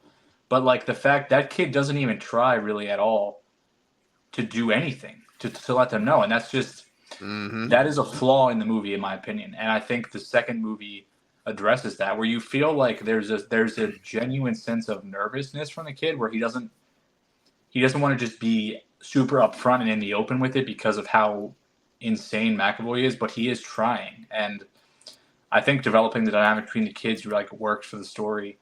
I don't know, and I just think all the relationships are better developed in this movie, and I think it makes it hit harder and makes it more effective. 100%. Yeah, I agree. Yeah, I think this new version just adds more context for things that were brushed over by this 2022 version. Like you mentioned, the little boy is actually trying to do something to get himself rescued here. It makes sense, and is doing everything he can to let Agnes know he's getting kidnapped. And also, I think Louise and Ben are just not complete pushovers. We get more story to them on how their marriage is, how their brain works, what makes them tick, how strong Louise is as a woman. She ends up being like a final girl type of person, but it builds up to that, showing you her strength in the movie. I think that what it's going to ultimately come down to is, what do you prefer in the final act? Do you want to have a thriller? We're trying to get away, or do you want to have just this dark, eerie, hopeless ending that you could have seen a million miles away, but you didn't know it was going to probably go that dark? I think for me, do you think they could have done? Sorry, do you think they could have done the 2022 ending for American audiences? I feel like they just couldn't have. Like, they had to change that. That for like a big I name feel like, actor like James yeah, McAvoy to do that, that would have been yeah, so yeah, yeah, extreme to see. yeah. I think they watered it down personally. So I think this movie is better for the simple fact that it's cleaning up the mistakes of the other. But Exactly. this movie just goes into safe territory for me. But I enjoyed it. I'm not saying it's bad. You get to see how smart they can be. How okay, let's put our heads together. Let's use these tools, these hammers, the guns. Let's get this. Like you see them putting their head together and trying to fight for their life, and it's thrilling. It's fun. McAvoy is insane in there. So that ending of the 2022 is just a different level, bro. It's different level. It's hard to Very do that. Scandinavian. Yeah. Yeah. So, Let's say I put this in my review. but I have them rated the same though, because this one is just a better movie at the end of the day, but I prefer what's happening here. I like them both. They're so different, even though they're like the same story. Oh yeah. I mean, I was like the first 45 minutes, I'm like, damn, they even saying some of the same dialogue. I'm like, geez, like they're going to have to really, change this up a little bit. But McAvoy's character, geez, he's so great, man. But what's interesting is McAvoy's great, but the other Patrick is amazing as well. Like yeah. Yeah. I don't think you're gonna sit. I don't think I would tell you confidently that McAvoy is so much better than the other guy. I put that in my review. I don't think I can confidently say that. I put that in my review where I basically just said, yeah, McAvoy's really good, but when you watch the original, it's the Patrick the Patty character. It's like what was set up in that first film. It basically, with how good James is, like he could not have had a bad performance. Like everyone would have been impressed. If this was the first time you've ever seen this story, everyone would have been like, oh my God, he's so good. Well, that's because you haven't seen the first one. It's the exact same thing. I feel like they're both at each other's levels, which is really good. I mean, James is not a terrible actor at all. But something that I think the two characters that stand out the most is that one and also Louise, the wife of the visiting couple. Like what Dan was saying, one of my biggest flaws about the first film is Louise is so concerned about what is happening, what is going on. And then they have that sequence where they try to leave and then they come back. She completely changes and is not worried at all anymore, which is the strangest thing ever. And it turns out to be her husband who's like, oh, we got to get out of here. They don't communicate what's going on. Like he didn't tell her, like he saw the kid dead in the pool. It's very strange. But here, Louise, and I think just because of how much the character has changed, Mackenzie Davis gave a lot better of a standout performance to me than James McAvoy. I was expecting that from James McAvoy. I wasn't expecting that from Mackenzie Davis. So what she does, like her dynamic with her husband, Ben, Scoot McNairy, and then just like you said, she kind of turns into like a final girl. She does a very good job of being, this is not really a smart word, but a badass, but then also a very concerned mother at the same time who's very smart and intellectual, even though they should have left a lot sooner. Yeah, and I think this just has much better balance with all the performances. Like I don't love the performances in the 2022 movie. I don't think they're really that engaging. I don't really care that much about the story. And I think that's why the ending even I'm kind of like, all right, like these people did nothing to try to save themselves. They don't work together. They don't even seem like they're in a real relationship. Like I don't know. Like it was weird, but I think Scoot McNairy was really good. Like you guys have talked about, and Ashleen Francois, I really like The Nightingale. I think it's a great movie. I think she's awesome and should get more roles. And she's very a tough movie, boy. Jeez. Yeah, she's very deceptive in this. Like, she really, if you hadn't seen the first movie, you might even think maybe she's all right. And McAvoy is kind of nuts, and maybe he'll snap. But obviously, she's just as awful. But she's really deceptive in this. I think she does a great job, and all four of them just crushed it, and I liked it a lot. I also like the bit of changes that we did get. So the other one was some obvious stuff that they were doing that would need to tell you, okay, we need to get out of here. This house is uncomfortable. But there was a change here that when they went to the private restaurant and they played the joke on them about, I'm going down on you kind of thing. And they pretended like, is that enough for you to immediately say, all right, no, I can't with these people. that versus the change of straight up making out and doing what they were doing in front of them with no regard to them. It's like, like, what do you think about those two differences? Like, what would make you be like, no, we got to get the hell out of here. Like, this is enough. I've had enough. So I think, yeah, go ahead. I think understanding that people have like, these people have no relationship. Like they don't form a legitimate, like everything on vacation is so surface level. So Yeah. I think like you have a warning system in you that shows you when people have like, maybe like atypical, understanding of like social, what's okay, what's not. And like they definitely cross a line. I don't know. I think they kind of display a lot of warning signs the entire time. But the thing is, like, you're so desperate because one thing that they do in this movie that they don't do in the original is emphasize the fact that the married couple who's visiting is having a lot of marital turmoil. They really don't hint at that in the original. They do this fact where the husband is a little bit unhappy with his lives, and we have that pretty iconic scene now between the two versions of them just screaming. But you really get, when you're a married couple and you've been married for a while and you have a kid, you're just looking for some excitement. I don't think you're necessarily thinking about stranger danger. You're just thinking about, oh, let me go to a new country. There's these friends, they're adults. I'm sure they're kind. We've met them one time. And it's kind of, I talked about this a little bit in my review, but I think this is a movie about parenting, both of them. It's like parents who are so bored and transfixed with the fact that they aren't doing anything fascinating in their lives, that they're looking for any excitement anywhere, that you sometimes forget the fact that you need to think about your kids first. And the kids, and I pointed this out too, was the fact that it's called Speak No Evil. And who is the one who's not allowed to speak any evil is the fact that it's a little boy. His tongue is cut out. So I feel like this movie is a lot about children and the fact that they don't have a filter. Like the daughter right away was like, hey, let's get out of here.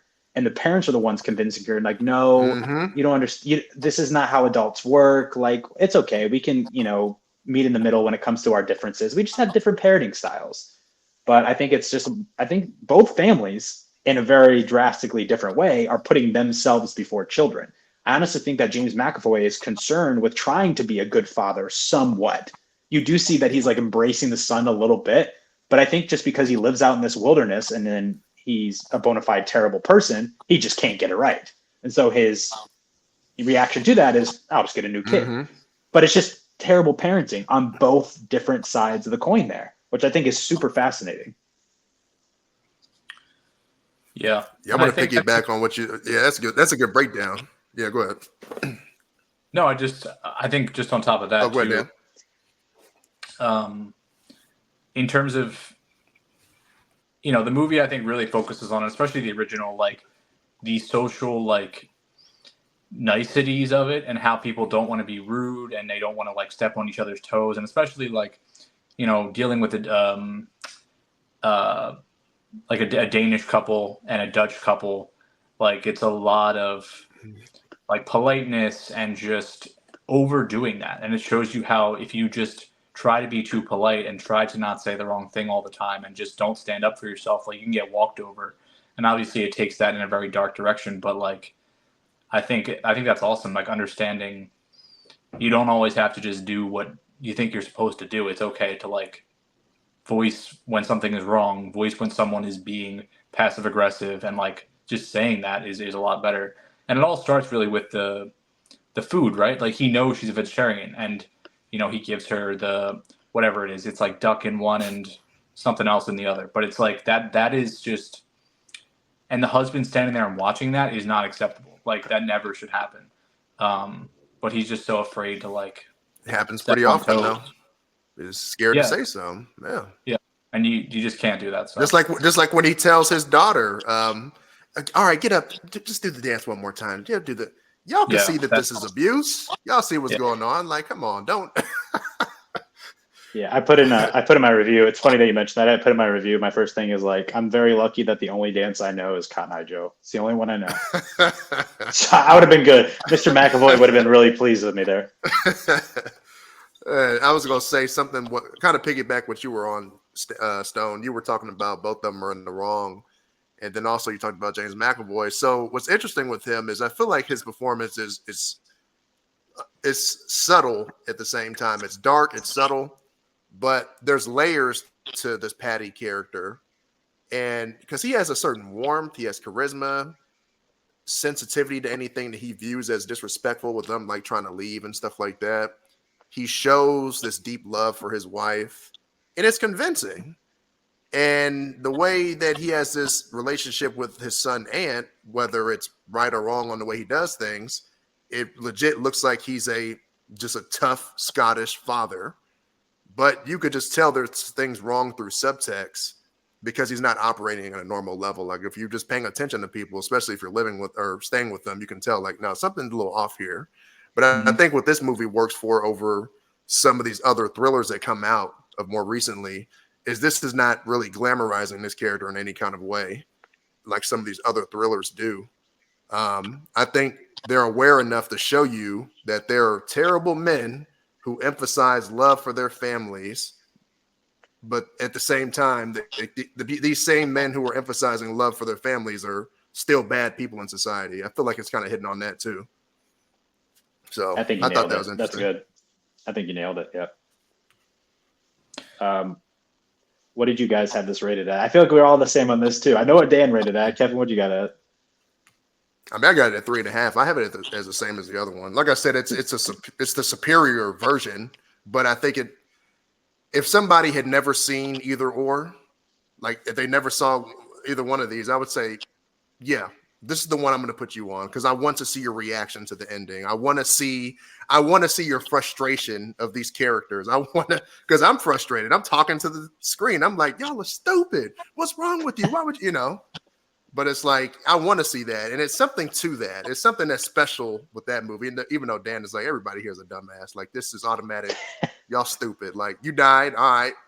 You shouldn't have been there, dumbass. Like, yeah, but there's something yeah, bro. This one has an impact on me because I'm like, that ending is just jacked up. Yeah. I think Dan hit it home, though. Like, these pre-established rules that adults have that we always have to be kind. And always have to realize that we have differences when in reality there are some instances where you should speak up. So, and then, like I said, look at his videos. Yes, so he's calling out everybody in Hollywood. Dan would have been gone. He wouldn't even met those people on vacation. But like, you stole my damn chair. Dan ready to cancel Hollywood. Like, you know what? Hey, everybody in Hollywood is problematic. You know what? I ain't talking about movies no more. I'm talking politics now. That's what. No, but straight up, like. This 2022 version is straight up like a cautionary tale of letting you know. It's a cautionary tale of allowing people to overstep your boundaries just because you want to be civil, like, and you don't want to cause problems. That's exactly what it is. But you have to say something at some point, especially when it comes to your family. Because at the end of the day, it's like, why would you accept an invitation to stay at somebody's house with your daughter that you don't know like that? It's one thing if they just decide to do it on their own, but you have your daughter. You have a daughter to think about. And you have a daughter who is having panic attacks and scratching herself and is sensitive to certain things. You can't put her in somebody's home that you don't know like that. So like you said, Stone, both of them are terrible parents or families. 100%. So, but I'm glad we all enjoyed it, yo. I remember the reviews coming out and everyone saying like, this is a lot better because everyone did not want this movie to come out. And everyone's like, actually, it's not too bad. And like I said, halfway through it, I was like, what are we doing here? This is the same thing. But then don't have to see that damn trailer anymore. Thank you. Speaking of, before we close the episode, Kev, do you have any a movie you want to recommend to the audience that's listening? Anything that comes to your mind? Before I recommend a movie, I do want to say this. Did y'all know that McAvoy's inspiration for this role is, you won't guess, you know who it is? Andrew Tate. Andrew Tate was his inspiration for the role. He quoted something along the lines of like, yeah, the thing I thought I could exploit in the character was he was a bit of a effing West Country Andrew Tate. So like, I'm going to teach you what it's like to be a man again, but Tate isn't one of those people that can teach you how to be a man. So I thought that was interesting. I was like, oh. Now I'm more intrigued to go see this movie. You haven't seen it? No. New releases are rough for me right now with a newborn. Oh, that's why you hopped off. I see. Okay. I just peeped that. That's where I was wondering where you went. I was like, dang. One movie I would recommend is a movie called Dog Man. It came out in 2000. Yeah, it came out last year, actually, 2023. Watch that movie. It's Caleb Landry Jones. Caleb Landry Jones, you would know him from Antiviral. You would know him from Get Out. This kid is extremely talented.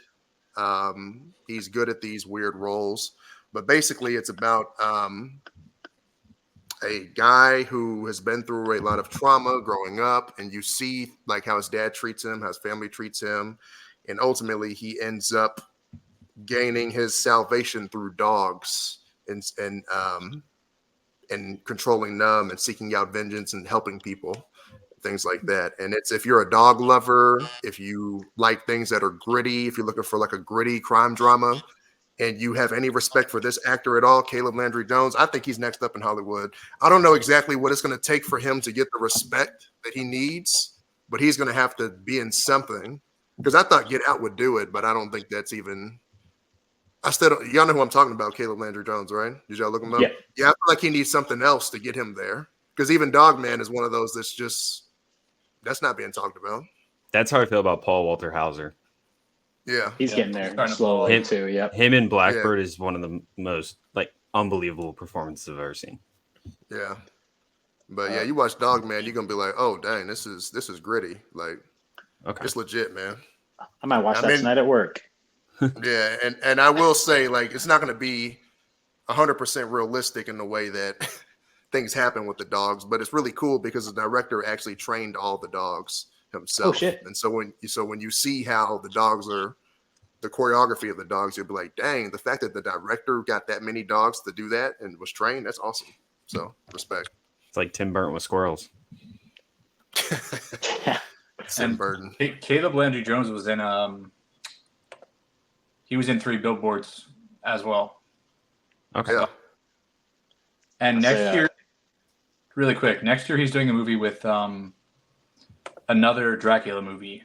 Dracula, A Love Tale, set in 15th century and 19th century with Christoph Waltz and Caleb Landry Jones. Christoph Waltz. Oh, I'm snap. intrigued. Luc Besson is directing it, who's not a great dude, but yeah, that's interesting. I mean, you sold me at Christoph Waltz. Yeah. Yeah. Say, Kev, I'll give mine real quick because you actually recommended this movie to me a while ago. Devil in a Blue Dress. Remember that? Man, yeah. This is from Carl Franklin from 1995. Stars Denzel Washington. It's basically about him being a unemployed World War II veteran who kind of needs some cash. Runs into this white man, I think, at a bar, who says, "Hey, there's this woman that we want you to find," and you know, his name is Easy Rollins, is Denzel's character, and he's kind of just down on his luck. He's like, I kind of need this job, and he doesn't know what he's in for. And that's all I'm going to say. There's a lot of stuff that happens with like the police system and just him and his backstory and who he is as a person. Really, really entertaining watch. I believe it's on Prime Video right now, but you guys can go watch it. But that's all I'm going to say. There's a lot of, it's like a mystery. It's a really good mystery soaked in some like noir, Denzel Washington, great performances, really good. That's when Stone disrespected my movie Monday that Dan created. He was like, "Oh yeah, it's Kevin. Yeah, I'll get to it when I get to it, motherfucker." Yeah. A month later, oh yeah, by the way, Devil in a Blue Dress. I watched it finally. I got that. Damn, bro, that's how you do me, bro. Kick him out of movie club. Shit. Well, it's full circle. Yeah. What's your movie, Connor? I didn't get to watch a lot this week, so I'm gonna go with the only movie this year that I think I watched on like a Friday and I turned it back on to watch on Sunday that Dan and I will both glaze forever, and that's The Most Violent Year. Nice. I genuinely, it might be one of my favorite Oscar Isaac performances, if not my favorite by far. It's tough. I mean, Crazy it's good. So good. Yeah. I mean, that's a movie I could turn on at any moment and I will watch it through. I adored that movie, which apparently I use that word too much if you ask TikTok. Adore? Yeah. I posted that 100 out of 100 movies, and I did say adore a lot in that, but like every comment is like, man, you know, there's other verbs. Like we can get you a thesaurus if you need. Bro, check this out though. So that's an A24 movie, right? Yeah. That is a top 10 A24, I think, for me. Yeah. That is. I need to see more of A24. It's so good. Like it's like, and it's not violent. Like I thought it was gonna be like one of those super like besides violent, the ending scene, yeah. I mean, it's it's got some little stuff, but I'm like, no, it's just straight dialogue, plot, and just super entertaining with the way it's just a well told story. I'm like, damn. I love Great. dialogue-driven movies. It's one of the reasons Hateful Eight is a top 3 Tarantino for me. Yeah, Good. you don't get 99 people saying, hell no, it's not, but it's good. Hateful Eight's good, man. Last night I watched this will be my movie, Holy Motors. You seen that, Kev? I have not seen that.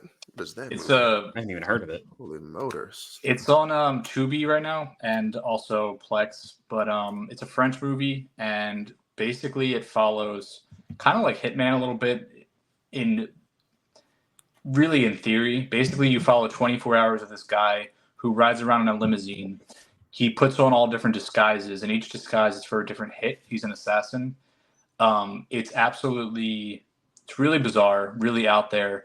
It's Leos Carax. It's a French movie. Some in French, some in English.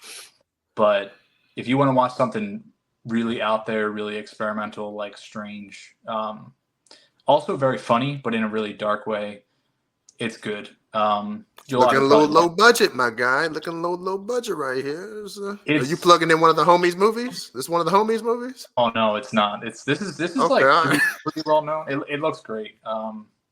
You should watch it, Kevin, and let me know what you think. But that's my. No, I'm gonna watch it. No, that's a bet. Cool. It's on the list. Well, Stone had to leave us to head into work, so Ev, as always, we appreciate you. Coming back on. As always. Sad I didn't get to hear a Mr. T impression this time. We'll have to chop it up about Batman sometime, we have